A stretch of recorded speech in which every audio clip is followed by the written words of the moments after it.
suis vraiment heureux aujourd'hui puisque c'est un immense privilège d'être en compagnie de Lorenzo Villoresi pour justement la nouveauté qui est justement le Teti. On est actuellement au musée Lorenzo Villoresi et merci infiniment pour ce bel entretien. En plus en français, c'est un honneur. Et j'aurais aimé justement savoir, est-ce que vous pourriez introduire la fragrance, comment est-ce que vous l'avez créée, sur quoi vous vous êtes inspiré et également éventuellement me décrire la composition que vous avez travaillée à travers cette fragrance, ce nouveau lancement.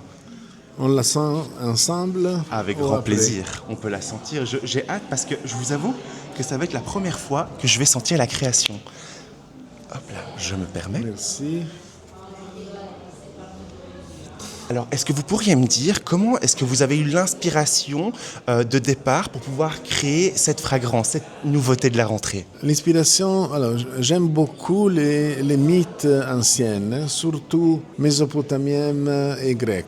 Le nom Teti, il y a beaucoup de traditions. Ça peut être une nymphe ou une déesse. Je m'excuse. En français, je ne connais pas la parole. Divinity. Oui.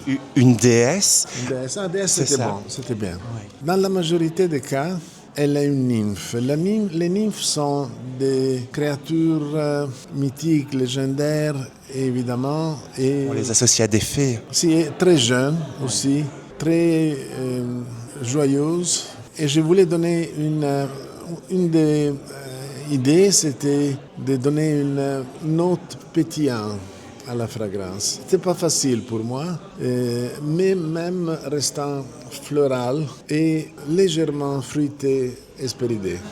Vous êtes un artiste, vous avez créé des réalisations juste magnifiques. Et là, justement, vous me parlez d'un accord floral à travers la fragrance. Est-ce que vous pouvez me dire le bouquet floral que vous avez accordé dans cette délicieuse fragrance qui interprète justement ce mythe? Alors, l'idée dans la fragrance et dans la photo, si vous regardez la photo, il n'y a rien à faire. L'idée, c'était des fleurs et des fruits aussi sauvages, difficiles à reconnaître.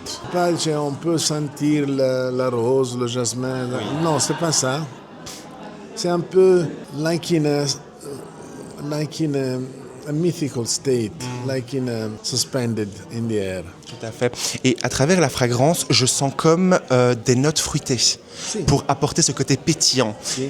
Qu'est-ce que vous avez mis comme accord pour rendre ce côté un peu fruité, juteux, comme s'il y avait une sorte de fruits gorgés d'eau?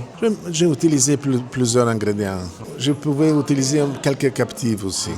Et alors, je ne suis pas autorisé à dire que les noms. La question que je me pose, c'est parmi la composition que vous avez travaillée, déjà d'une part, combien de temps ça vous a pris pour avoir le résultat final? Presque 2 ans, malheureusement.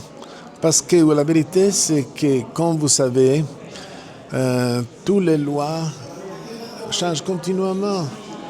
Dans les derniers ans, c'était après le Covid. Oui. C'était continuative, comment on l'appelle, normative, non. C'était un renouvellement de lois à chaque fois et donc c'est des contraintes qu'il faut pouvoir gérer et pouvoir entremêler dans vos compositions à chaque fois. Tu dois refaire pratiquement la composition, sinon toute une partie. Mais du coup, dans votre composition, est-ce que vous avez mixé du synthétique et du naturel ou bien vous avez... les deux. Les deux. Si. Ok. Si. Est-ce que, par exemple, c'est juste une Aussi question pour obtenir la persistance qu'on peut facilement sentir si on le met, par exemple, maintenant et demain matin, mais dans le même genre de notes. Tout à fait. De notes. Est-ce que vous pourriez me dire si parmi cette fragrance, est-ce que vous avez créé votre propre accord floral que vous avez mis dans la composition qui permet d'avoir une forme d'abstraction odorante? Bravo, exactement. Si. J'ai un peu percé le secret. Non. Les secrets sont seulement de certains ingrédients et certains... Dans l'idée, c'était lié à les nymphes plus qu'à les déesses et à les divinités. Tout à fait. C'est un peu important, Teti avec mère d'Achille, c'est pas important, sont les nymphes. Un peu comme dans le film Solaris, l'apparition nocturne, non? Un peu. Tout à fait, avec ce côté très lumineux qui vient s'éclore dans la fragrance. D'ailleurs, j'en profite tant que je suis présent avec vous, pour savoir quel est l'ingrédient, la matière première phare que vous aimez travailler. Tous les résines, les résinoïdes, les poudres, j'aime un peu comme... comment on s'appelle, excuse-moi en français, ça. Oh, c'est magnifique. Dans la... Ah oui, de moudre. Pas nécessairement moudre, mais mélanger dans les choses en marbre. Non? Oui, tout à fait. Une forme de bol et faire un Si. petit mélange. Si, et modifier la fragrance Alors, à cet niveau. Tout à fait. Alors je rebondis sur également ma dernière question, c'est par rapport à la fragrance légendaire. Je pense que mondialement vous êtes reconnu pour cette fragrance, c'est le thym de neige. Thym de neige, clairement, c'est un best-seller, c'est un ovni, mais en même temps un réconfort. On a l'impression que c'est une fragrance qu'on a toujours sentie dans notre vie, qui nous a bercé dans notre enfance. Quelle a été l'inspiration pour pouvoir créer Thym de neige et sur quoi est-ce que vous vous êtes basé et quelle est l'histoire en fait derrière cette fragrance si légendaire? En fait, demande fantastique, vous faites. Vous faites des demandes fantastiques. Oh, merci beaucoup. Mais difficiles à répondre en même temps.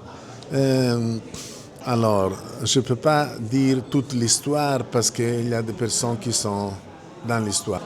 C'est un travail d'équipe que vous avez réussi à concrétiser? Non, pas pour ça. Un magasin de Rome m'avait dit: Monsieur, s'il vous plaît, faites quelque chose un peu plus... Je ne peux pas dire le mot. On peut le censurer. Hein. Vous pouvez dire tout ce que vous voulez. Si c'est trop intense, on censure. Il disait, vous faites de bonnes fragrances, on les vend bien. C'était un vieux parfumerie de Rome. Oui.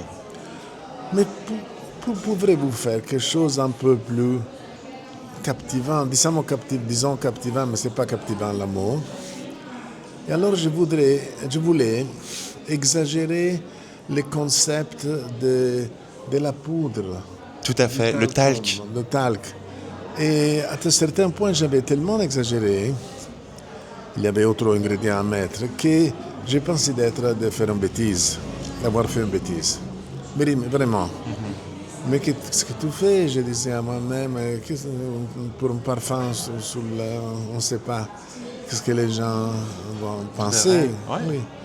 Et après, j'ai doublé ou augmenté certains ingrédients synthétiques qui étaient aussi notamment dans les naturels pour donner comme un deuxième boost. Tout à fait. À certains. J'ai vu également, enfin, ce que j'ai pu apercevoir dans cette fragrance, c'est que vous avez mis une forme d'overdose d'aldéhyde dans la fragrance.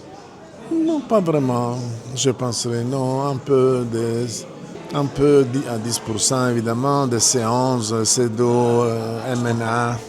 Donc en fait, cet immense succès est un peu le fruit du hasard qui a fait que vous avez eu la formule pour créer un parfum légendaire.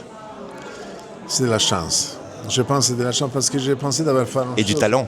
Original, certainement original, mais je ne pensais pas qu'il pouvait être important. Tout à fait. Parce qu'il allait avoir ce succès. Ça continue, l'histoire curieuse, c'est que ça continue. Mm-hmm. Mais c'est aussi avec autre fragrance. Je fais un exemple. Les patchouli, je vais faire un patchouli un peu plus élaboré qu'un patchouli. 10 années avant, disons. Mm-hmm. Dans les derniers ans, les patchouli sont multipliés presque 10 fois. Oui. Pourquoi? Je ne sais pas.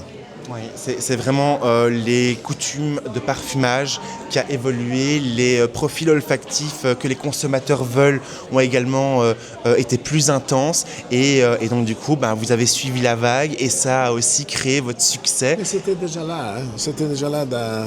Oui. Mais c'est merveilleux puisque vous représentez l'élégance et la parfumerie de Florence et également vous avez su interpréter et créer des légendes en parfumerie. Merci infiniment en tout cas de m'avoir accueilli au sein de votre musée Lorenzo Villoresi. Merci également pour ce très beau lancement que vous avez créé et merci surtout pour ce beau partage que vous créez à chaque fois à votre public qui arrive à découvrir votre sensibilité à travers ces différentes compositions que vous créez chaque jour. Donc merci d'être le talent que vous êtes actuellement. Merci beaucoup. Merci C'est à très vous. gentil et c'est un connaisseur. Merci, c'est vraiment gentil et c'est un véritable plaisir et un honneur de faire votre rencontre et surtout de pouvoir partager cet échange qui est pour moi juste sublime et un honneur. Merci. Merci à vous. Merci beaucoup.